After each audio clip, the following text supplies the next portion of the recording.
Bonjour Arnaud Guillen, bienvenue. Vous êtes donc professeur de mathématiques à l'Université Clermont-Auvergne, directeur aussi de l'Institut des mathématiques pour la planète Terre. Je vais commencer avec cet institut. C'est quoi? Il a été créé par qui? Pourquoi? Bonjour et merci de l'invitation. Donc, l'Institut des mathématiques pour la planète Terre est un groupement d'intérêt scientifique qui a été lancé en 2021 par le CNRS et plus principalement l'Institut national des sciences mathématiques et de leurs interactions et 5 universités de la région Auvergne-Rhône-Alpes qui ont participé à cette création afin de promouvoir les interactions pluridisciplinaires des mathématiques pour résoudre les grands problèmes sociétaux que sont le changement climatique, transition énergétique, transition écologique, urbanisation résiliente.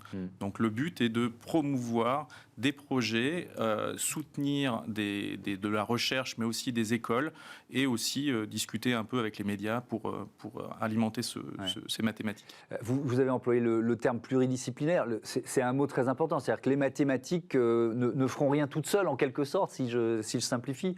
Alors, les mathématiques peuvent apporter des solutions seules, mais généralement, c'est sur des échelles longues. On prend toujours l'exemple de la théorie des nombres et de la cryptographie, et nos cartes bleues qui fonctionnent grâce à ça, ou les ondelettes avec la format JPEG, mais ça prend beaucoup de temps. Alors, effectivement, si on veut avoir un impact peut-être plus court, il faut avoir des recherches pluridisciplinaires, donc par exemple avec la physique, la biologie ou l'économie, afin d'arriver à répondre plus rapidement à des problématiques peut-être parfois plus concrètes.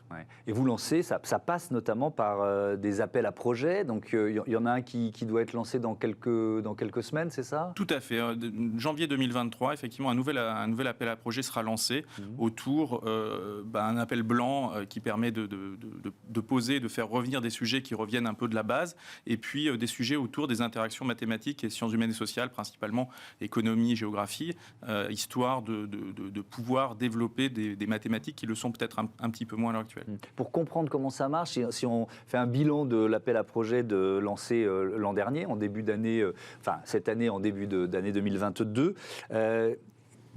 Beaucoup de réponses, combien de projets sélectionnés, comment vous fonctionnez face à ces projets? Effectivement, il y a eu beaucoup de projets qui ont été proposés, 45. On a pu en sélectionner que 10 à cause de notre enveloppe financière sur des sujets aussi divers que la télédétection hyperspectrale pour surveiller la soutenabilité de l'exploitation de forêts, ou bien les statistiques pour surveiller la faune maritime et alimenter les pêcheries, ou des choses beaucoup plus concrètes sur les fluides complexes et par exemple les glissements de terrain.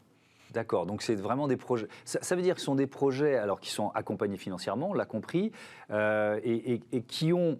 Enfin, comment je peux dire ça? Est-ce qu'on est dans de la recherche fondamentale ou est-ce qu'on est dans de l'applicabilité assez rapide? Vous voyez ce que je veux dire? Alors, voilà, la difficulté, c'est qu'on est un petit peu entre les deux. Certains projets vont être très sur le côté fondamental, parce que peut-être une part de mathématiques plus importante, et certains vont être très dans l'appliqué. Par exemple, celui sur les données maritimes et la surveillance de pêche a vraiment pour but d'apporter une solution concrète sur le devenir et l'importance de la soutenabilité de ces pêcheries à l'heure actuelle.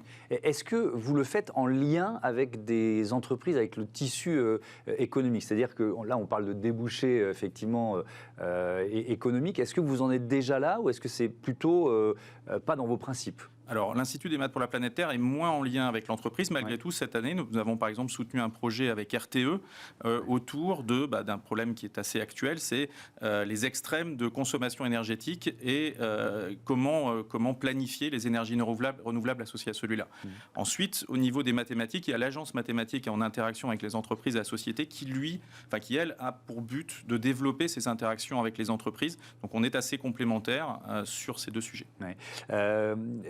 Il y a aussi cette idée d'une offre de service des mathématiciens aux autres chercheurs, aux autres disciplines? Alors, on n'aime pas l'idée de parler d'offre de service, puisque si on parle d'offre de service, on n'est pas sur le domaine de la recherche. Donc, ce qu'on essaye de promouvoir, c'est quand même des interactions où il y a un vrai avantage à utiliser les mathématiques, mais des mathématiques qui sont nouvelles, qui doivent être développées pour la problématique en question. Il n'empêche que pour toute relation pluridisciplinaire, il y a d'abord une phase de langage, de pouvoir parler les uns avec les autres, qui nécessite parfois d'abord d'être un petit peu sur le service avant de pouvoir développer de nouvelles mathématiques.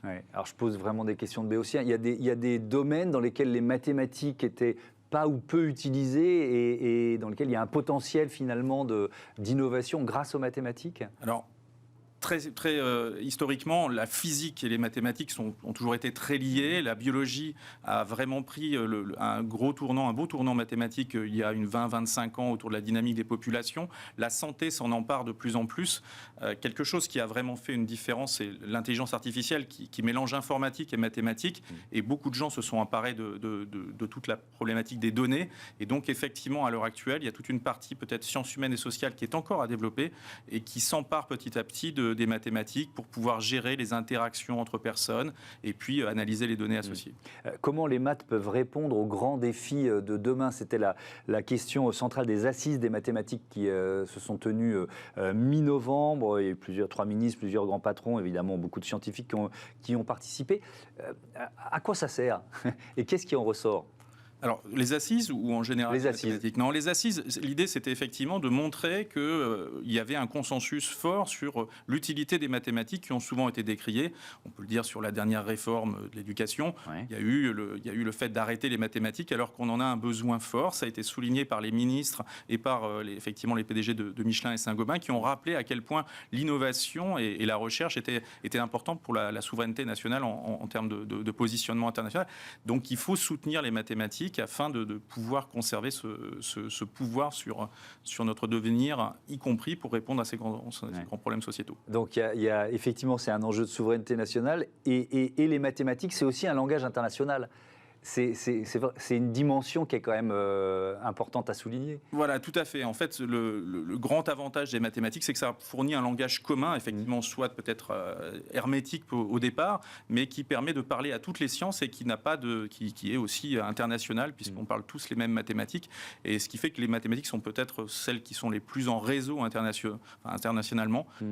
Effectivement, c'est tout à fait le cas. Donc, vous avez un peu répondu à la question, mais les mathématiques, elles peuvent permettre, puisqu'on parle des grands défis de demain, de se positionner vers des innovations de rupture, c'est-à-dire de travailler sur le long terme ou sur le très long terme, c'est ça aussi? Alors voilà, comme j'ai dit au début, il y a effectivement parfois du développement qui doit être fait en interaction parce qu'il y a des problématiques concrètes, instantanées sur lesquelles on veut avoir des résolutions rapides, mais il faut aussi laisser les mathématiques se développer pour elles-mêmes afin qu'elles puissent arriver à développer des innovations pour elles-mêmes, mais qui vont avoir un impact un peu plus fort. On a repris celui de la théorie des nombres, mais par exemple, on va parler du transport optimal développé par Monge en fin du XVIIIe siècle et qui maintenant trouve des applications en intelligence artificielle de manière hallucinante, alors que ça n'avait pas été développé du tout pour ça. Ouais. Est-ce que vous êtes inquiet, parce que vous avez parlé de la réforme des maths dans le secondaire, est-ce que c'est vrai que quand on prend les bilans des jeunes Français, pas seulement en maths d'ailleurs, mais ils sont plutôt à la baisse si on se compare aux autres pays européens, est-ce que vous êtes inquiète pour l'enseignement des maths et plus généralement des matières scientifiques dans le système scolaire français? Oui, ça fait partie des choses qui étaient très inquiétantes, qui ont été largement soulignées au niveau des assises des mathématiques. La formation scientifique est vraiment quelque chose de fondamental afin de comprendre l'évolution de notre monde, donc il faut forcément y avoir accès. Et puis plus directement sur les mathématiques, il y a des générations de futurs chercheurs qui ne viendront peut-être pas parce qu'on aura oublié d'enseigner aux jeunes les mathématiques. Oui, mais alors le paradoxe, c'est qu'à côté de ça, on est l'un des pays qui a le plus de médailles Fields, l'équivalent d'un Nobel, on va dire, de mathématiques. Est-ce que cette élite des maths, elle existe toujours en France ? Alors, elle existe toujours, puisque la dernière médaille Fields est arrivée à Unigo-Dominique Copin en juillet dernier. Est-ce qu'elle va continuer en fonction des évolutions de l'éducation? Ça reste à voir. Malgré tout, on peut imaginer que ça va continuer parce qu'on a encore quelques très très grandes écoles ou quelques grandes formations filières d'excellence qui continuent de promouvoir les mathématiques. Donc on devrait encore avoir des médailles d'ici quelques années, on l'espère. Il nous reste un tout petit peu moins d'une minute. J'ai oublié de vous demander pour cet appel à projet Institut des mathématiques pour la planète Terre. On se présente où? Peut-être qu'on a un chercheur, un mathématicien qui veut postuler? Eh bien, sur l'Institut des maths pour la planète Terre, il y a un site web, impt.math.cnrs.fr, et tout sera expliqué sur le site web courant janvier. C'est super simple. Merci beaucoup, évidemment. Arnaud Guillen, à bientôt sur Bismart. On passe tout de suite à notre débat, la finance durable au programme.